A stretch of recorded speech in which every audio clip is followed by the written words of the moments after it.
देशात महागाई दिवसेंदिवस वाढत चाललेली असून गरिबांचे जगणे मुश्किल झाले आहे।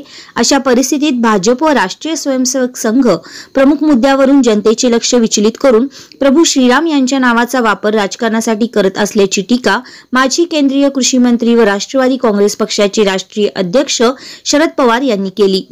ते निप्पाणी येथे दक्षिण भारत जनसभेचे अध्यक्ष श्री रावसाहेब पाटील व युवा नेते उत्तम पाटील यांच्या नागरी सत्कार प्रसंगी बोलत होते। प्रारंभी स्वागत आणि प्रास्ताविक सीमा पाटील यांनी केले। उपस्थित मान्यवरांच्या हस्ते दीप प्रज्वलन करण्यात आले। या कार्यक्रमाच्या अध्यक्षस्थानी माजी आमदार प्राध्यापक सुभाष जोशी हे होते। पवार पुढे बोलताना म्हणाले, भारत हा देश कृषी प्रधान असून देशाचे पंतप्रधान नरेंद्र मोदी यांनी शेतकऱ्यांसाठी काहीच ठोस निर्णय घेतले नाहीत। केवळ बड्या उद्योजकांचे कर्ज माफ केले असून दिवस रात्र राबणाऱ्या शेतकऱ्यांकडे मात्र दुर्लक्ष केले आहे। मोदी यांनी अनेक उद्योग मोडीत काढण्याचे काम केले आहे। आपण देशाचे कृषी मंत्री असताना साखर उद्योगासाठी अनेक महत्त्वपूर्ण निर्णय घेतले, त्यामुळे शेतकरी आज ताठमानेने जगत असल्याचे त्यांनी सांगितले। शिवाय देशातील भाजप सरकारला सत्तेवरून खाली खेचण्यासाठी इंडिया आघाडीची स्थापना झाली असून येत्या निवडणुकीत जनसामान्यांची हित जोपासण्यासाठी या आघाडीला निवडून द्या असे आवाहन त्यांनी केले। सत्काराला उत्तर देताना आणि कृतज्ञता व्यक्त करताना युवा नेते उत्तम पाटील म्हणाले, विधानसभा मतदारसंघात कमी मताने पराभव झाला असला तरी सुद्धा खचून न जाता कार्यकर्ताच हा माझा पक्ष समजून पुढील काळामध्ये आमचे मार्गदर्शक शेतकऱ्यांचे नेते शरदचंद्रजी पवार यांच्या मार्गदर्शनाखाली कार्यकर्त्यांच्या सेवेसाठी कायम तत्पर असल्याचे त्यांनी सांगितले। या प्रसंगी माजी आमदार सुभाष जोशी, महाराष्ट्र राज्याचे मंत्री जयंत पाटील, अशोक कुमार असोदे, प्रकाशरावजी मोरे, सचिन पवार, राजवर्धनी पाटील, बाळासाहेब सूर्यवंशी, सोनू कदम आदींनी आपले मनोगत व्यक्त केले। यावेळी या कार्यक्रमास माजी आमदार राजू आवळे, अभिनंदन पाटील, रवींद्र शिंदे, निरंजन पाटील, गजानन कावडकर, राष्ट्रवादी काँग्रेस पक्षाचे नगरसेवक, नगरसेविका, ग्रामपंचायत अध्यक्ष, उपाध्यक्ष, महिला कार्यकर्ते मोठ्या संख्येने उपस्थित होते। मला कुठनं सुरुवात करायचे कळत नाही आहे, परंतु साहेब 2023च्या निवडणुकीमध्ये आम्ही आता प्राध्यापक बाळासाहेब सूर्यवंशी सरांनी सांगितल्यासारखं मी 2018ला सुद्धा इच्छुक होतो, परंतु त्यावेळेला पक्षश्रेष्ठींनी सांगितल्यानंतर मी थांबलो। परत 5 वर्षांनी 2023ला ज्यावेळेला मी तिकीटची मागणी केली त्यावेळेला मला नाकारण्यात आलं।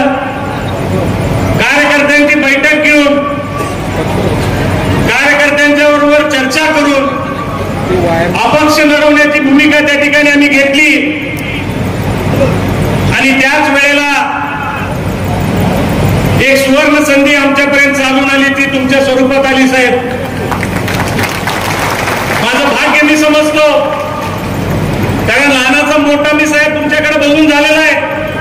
आज सुद्धा तुमच्याकडे बघून माझा हा पराभव मी या ठिकाणी पचवला साहेब, कारण आज आपल्या संपूर्ण आयुष्यामध्ये आपण किती चढ उतार बघितला असाल, याकडे जर आपण सगळ्यांनी बघितलं तर हा उत्तम पाटील कुठेही नाहीये। साहेबांनी अनेक चढ उतार या ठिकाणी आपल्या राजकीय जीवनामध्ये बघितल्या। माझी तर ही पहिलीच निवडणूक होती साहेब। आमच्या घरामध्ये 1967 साली दादा ग्रामपंचायत सदस्य झाले, त्यानंतर 78ला तालुका पंचायतच्या तालुका बोर्डला सदस्य म्हणून आले, म्हणजे त्याला 40 वर्ष झाली। आमच्या घरामध्ये कोणी सार्वत्रिक निवडणूक आमच्या घरामध्ये दादांच्या नंतर कोणीही लढवलं ते थेट मी 2023ला आमदारकी या निवडणुकीमध्ये राष्ट्रवादी काँग्रेसचा उमेदवार म्हणूनच माझ्या राजकीयाला सुरुवात केलो आणि 1 वर्ष दादांच्या पावलावर पाऊल ठेवून दादांच्या या 40 वर्षाच्या सर्व त्यांच्या जीवनामधील अनेक संघ संस्था त्यांनी स्थापना केल्या। गोरगरीब सामान्य शेतकरी, या भागातल्या विद्यार्थी, या भागातल्या महिलांसाठी अनेक संघ संस्था त्यांनी उघडल्या आणि त्यांच्या पावलावर पाऊल ठेवून मी आणि आमचे बंधू आदरणीय अभिनंदन पाटील त्या ठिकाणी वाटचाल करीत होतो। बऱ्याच लोकांना दादानी पश्चिम महाराष्ट्र असेल, उत्तर कर्नाटकामध्ये अनेक लोकांना, अनेक नेत्यांना दादाने त्या ठिकाणी मदत केली साहेब. परंतु ज्या वेळेला आमच्या घरातून मी ज्या वेळेला पहिल्यांदा निवडणूक लढवलो त्यावेळी मात्र सगळ्यांनी पाठ आमच्याकडे फिरवली साहेब. मी सातत्यानं प्रत्येक सभेमध्ये सांगत आलोय, कार्यकर्ता हाच आमचा पक्ष, कार्यकर्ता हा पाठीचा कणा आहे आणि या सामान्य कार्यकर्त्यांनी या जनतेच्या विश्वासावर साहेब मी त्या ठिकाणी निवडणूक लढवली. मी कितीही आज आमच्या या भागातल्या प्रत्येक आमच्या कार्यकर्ते असतील, बरेचसे नेते मंडळी वर आहेत, मी या सगळ्यांचा कितीही आभार मानलो तरी कमी आहे साहेब. माझी पाठी राजकारणामध्ये कोरी होती, कुठलाही अनुभव माझ्या पाठीमागे राजकारणामधला नव्हता. परंतु एवढ्या लोकांनी 66,000 लोकांनी मला या ठिकाणी आशीर्वाद केलेला आहे, हे गुण मी कधीही विसरू शकणार नाही. आपला आशीर्वाद, आपलं मार्गदर्शन, दादानी केलेलं कार्य, हा सुद्धा सहकार रत्नाचा पुरस्कार मला या ठिकाणी देण्यात आला साहेब. 2008 साली दादांना त्यावेळेस भाजपचं सरकार होतं आणि येडियुरप्पा साहेब मुख्यमंत्री होते, लक्ष्मण सवदी त्यावेळेचे सहकार मंत्री होते. त्यांनी दादांना त्या ठिकाणी सहकार रत्न पदवी देऊन त्या ठिकाणी सन्मान केला आणि त्यानंतर 15 वर्षानं परत एकदा माझा सन्मान कर्नाटक सरकारच्या वतीने परवाड या राज्याचे मुख्यमंत्री सिद्धरामय्या साहेबांनी माझा सत्कार सन्मान त्या ठिकाणी केला. हे सगळं करत असताना अनेक लोकांच्या सानिध्यामध्ये, अनेक नेत्यांच्या सानिध्यामध्ये आम्ही गेलो. जिथं गेलो तिथं प्रामाणिकपणानं काम केलं साहेब. अगदी तन मन याच्यापासून आम्ही त्यांच्यासाठी समर्पित केला. परंतु अनुभव काय चांगले आले नाहीत साहेब. 2023च्या साली ज्या ज्या लोकांना, दादा असतील, आम्ही असेल, ज्यांना ज्यांना मदत केलो, सचिन पवार यांनी सांगितल्यासारखं सगळेजण त्या ठिकाणी आमच्याकडे पाठ फिरवली. फक्त सामान्य लोकांचं मी कधीही या ठिकाणी सगळ्या आमच्या कार्यकर्त्यांचं असेल, विशेष करून मी काम करत असताना सातत्यानं पडद्यामागे राहून आमचे पितृतुल्य बंधू अभिनंदन पाटील कधीही व्यासपीठावर आले नाही. जरी हा उत्तम पाटील तुमच्या सर्वसामान्य लोकांच्यात मिसळून जर काम करत असेल तर त्याच्या पाठीमध्ये ज्याची ऊर्जा आहे ते आमचे बंधू आदरणीय अभिनंदन पाटील आहेत. आज देखील मतदारसंघामध्ये काय करायचं काय नाही हे सगळं प्लॅनिंग अभिनंदन पाटील करतात, या मतदारसंघाला सगळ्यांना माहित आहे.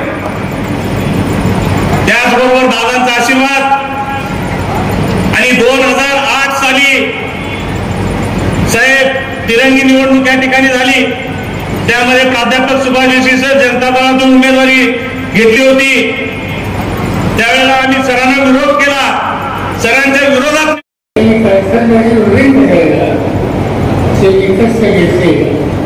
आणि त्याची भलं आज या तालुक्याच्या ऊस पुस्तकांना चांगल्या रीतीने दिसत.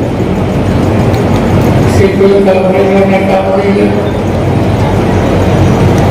त्याच्यामध्ये काम देत असताना कारखान्यामध्ये प्रशासनाने गुणवत्ता कशी वाढेल याची काळजी घेतली आणि इतरांच्या समोर आज कधी अनेक चांगल्या अपेक्षा ठेवले. साखर कारखाना जसा उभा केला त्याच्यात सोसायटीमध्ये त्यांनी कष्ट घेतलेले होते आणि त्यांचं काम किती आहे आणि लोकांचा त्यांच्या कामावर विश्वास किती आहे त्याचं एकच उदाहरण तुम्ही मुलगा इसी त्यांची सोसायटी बघितली आणि त्याच्या झेली बघितल्या तर 1100 कोटीच्या झेली सर्वसामान्य लोकांनी त्यांच्या सोसायटीत ठेवलं आणि त्याचं कारण त्याच्यावर त्याचा प्रचंड आत्मविश्वास हा सर्वसामान्य ठेवीदाराच्या आणि त्या लोकांची करायला निर्णयाला हा वर्चस्व एकेकाळी 14,000 पीक हे निर्माणाचं वैशिष्ट्य होतं. असं 14,000 नवीन जागा ही उसाने घेतली. शेतकरी नवीन नवीन काही करता यायचं विचार त्यांचा दृष्टिकोन नेत्याच्या वरील लहान असल्याच्या दृष्टीला कर्नाटकाच्या दृष्टीला आणि उत्तर प्रदेशच्या दृष्टीला ऊस धंदा ऊस पीक हे अत्यंत महत्वाचं असते. तिथे काही आपण साखर करत असतो अगदी करतो पण जेव्हा साखर असं घरून चालणार नाही असं वगैरे ठरवलं लागेल. गेली 3 दिवस मी अध्यक्ष असलेल्या एका संस्थेनं ज्याचं नाव प्रसन्नदादा शुगर इन्स्टिट्यूट त्यांनी या साखरेच्या